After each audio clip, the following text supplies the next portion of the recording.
Hello,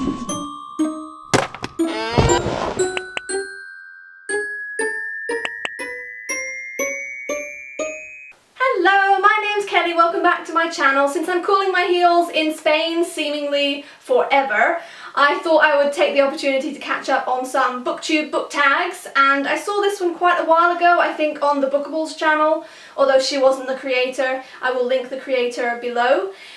This tag is the ultimate book tag, and I'm going to go straight from the internet, starting with number 1. Do you get sick while reading in the car? And no, I don't. I don't get sick reading in the car, train, plane, boat, even in a storm. Like, I don't get sick reading in any direction on any mode of transport. Number 2, which author's writing style is completely unique to you and why? Well, Tahara Mafi, who wrote the Shatter Me trilogy, her style was very interesting, very unusual.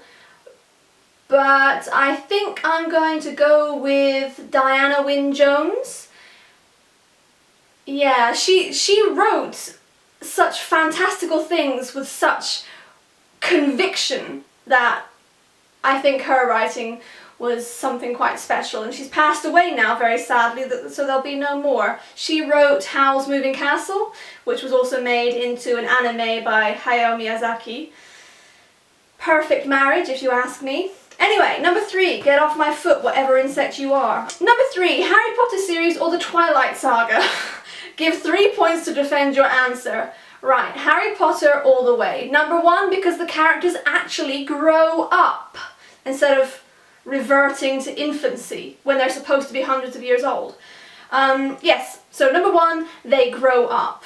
Number 2, there are shades of grey. Like, even Dumbledore, who's this sort of symbol of wisdom for so many books, even he has made mistakes, and I like how adults, by the end, are not this paradigm of right thinking. Like, sometimes the kids have the right idea more so than the adults.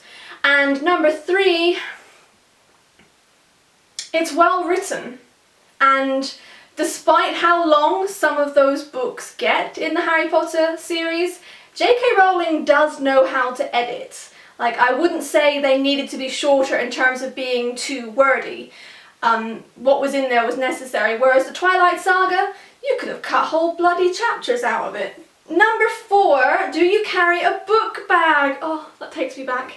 If so, what is in it besides books? I don't carry a book bag because I'm not at school.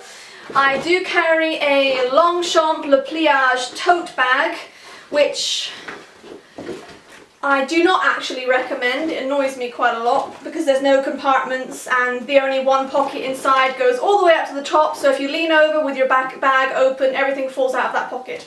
But you're not here for a book bag review. I have a bottle of water. I have my glasses, which are really cool. I call them my flight goggles. They are Japanese. I have my purse, which is Anya Hindmarch and was a present. I have my baby lips. I have my Kindle. So there you go, I do travel with books. Hundreds, in fact. And I have an umbrella, which I bought when I was in the UK, although the weather in the UK was amazing, so I didn't need it. And now I carry it around in Spain in case I need a parasol. And I'm going to insert a picture now because I bought this in my home city of Plymouth from a place called, I cannot remember, but I'm going to insert a picture now of the bin that I bought this out of because I couldn't believe what they put on the little caption thing.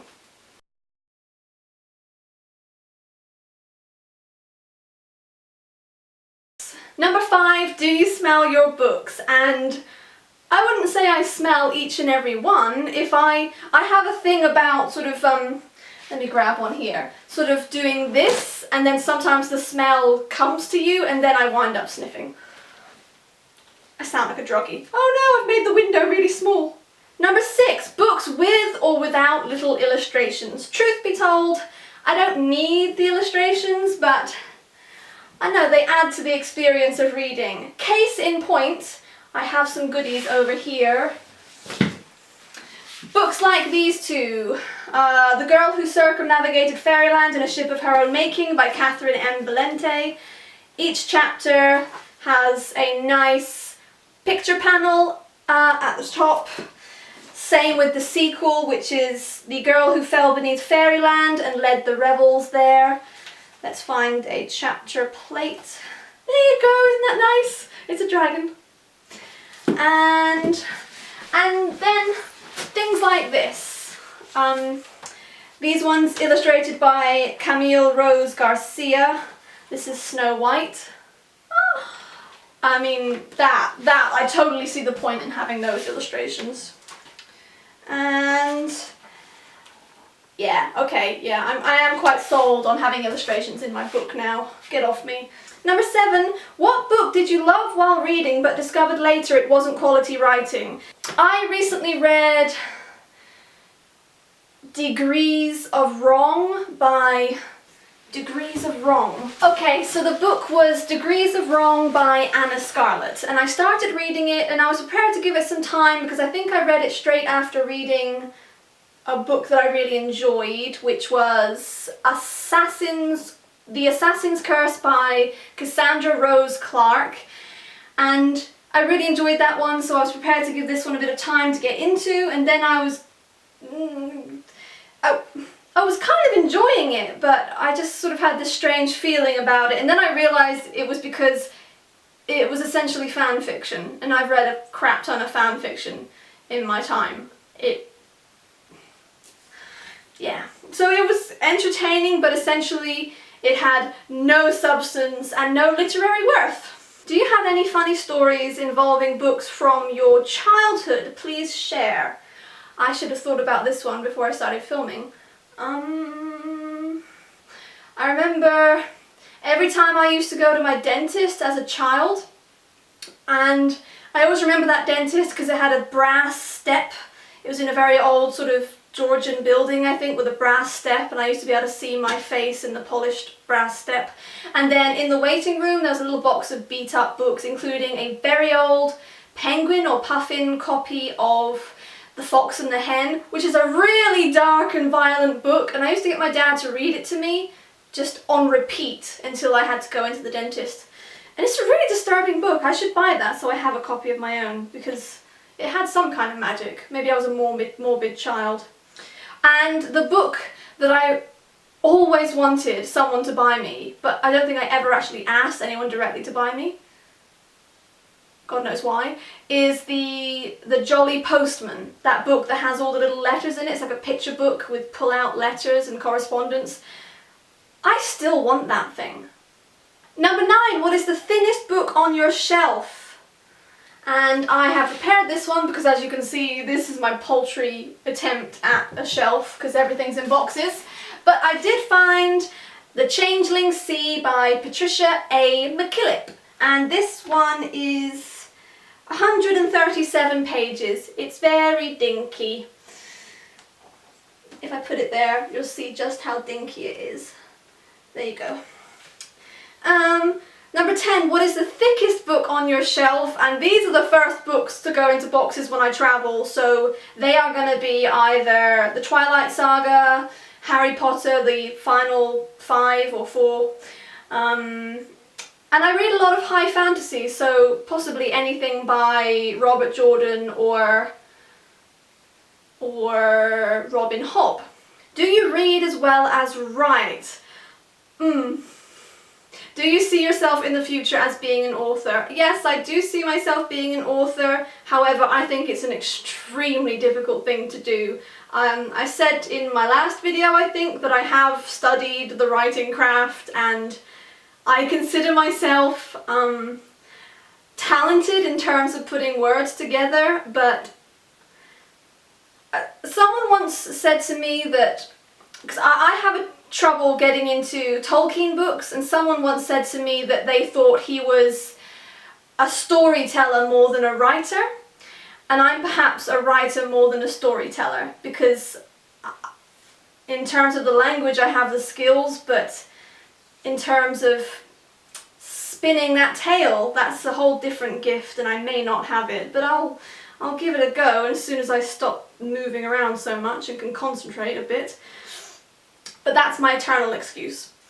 Number 12, when did you get into reading? I actually had a very, very difficult time learning to read as a child because I was partially deaf, or at least I had very bad hearing, and I had to have grommets, which are these little tiny beads that they put in your little tube in your ear.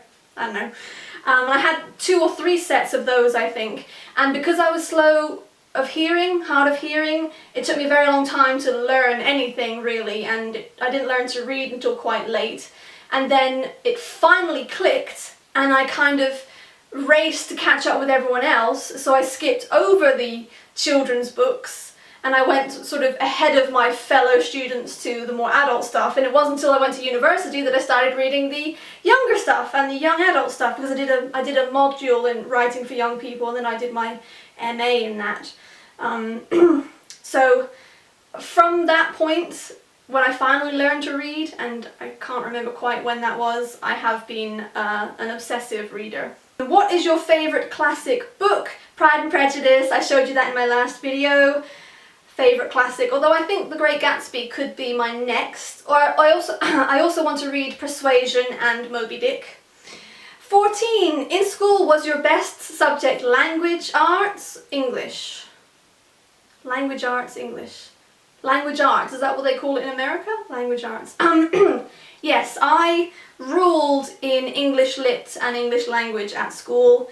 I mean, actually, I was the top, and I wasn't the top in anything else. So that was my best subject, and my worst was math. 15. If you were given a book as a present that you had read before and hated, what would you do? I would tell that person, thank you very much, I'm afraid I have already read this one, may I please exchange it? I would not mention that I disliked it. 16. What is a lesser known series that you know of that is similar to Harry Potter or the Hunger Games? Oh, crap. Okay, I finally thought of one. It is a really dated series, as in I doubt anyone's heard of it. I only discovered it by chance at a library in Tall Point. And it's by Barbara Slay. The first book is called Carbonell. Then I think the second one is the Carbonell, King of Cats, and then the third one is Carbonell and Calidor. Calidor is his son.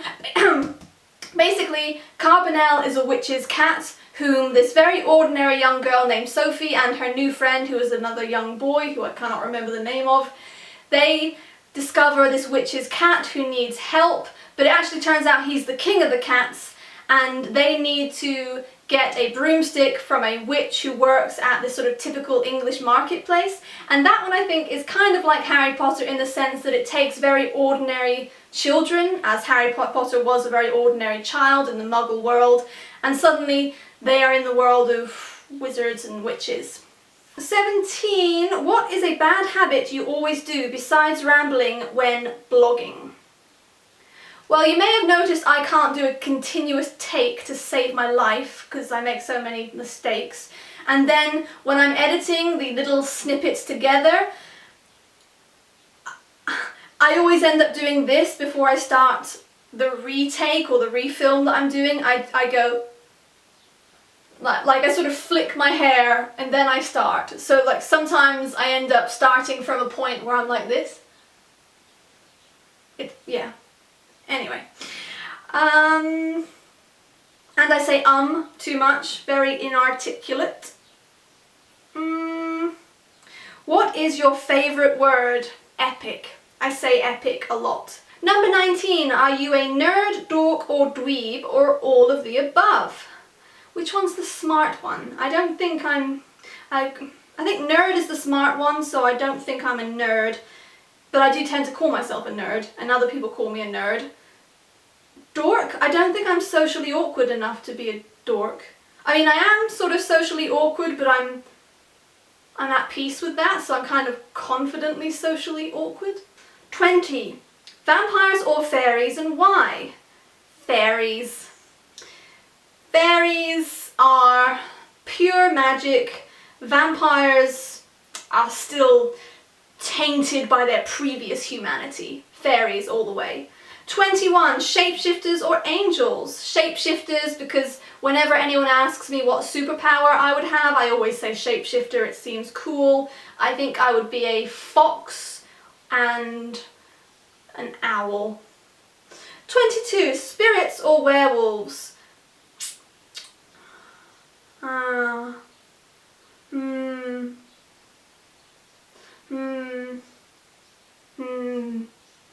Werewolves are kind of at the mercy of the moon, whereas spirits, well, no, I guess spirits don't get any time off from being spirits. At least werewolves occasionally get to be normal-ish. Werewolves. 23, zombies or vampires. Zombies are the new thing, aren't they? I have Warm Bodies by Isaac Marion, which I need to read, so, well, I think vampires are on the out, so I'll say zombies. 24, come back. No, don't change page. Love triangle or forbidden love. Forbidden love, definitely, especially if one of the characters is kind of a dark anti-hero kind of character, like Warner from the Shatter trilogy. 25, and finally, full-on romance books or action-packed with a few love scenes mixed in. Both have their time and place, but if I could only have one, I would choose the action-packed with a few love scenes mixed in. I think books like, God,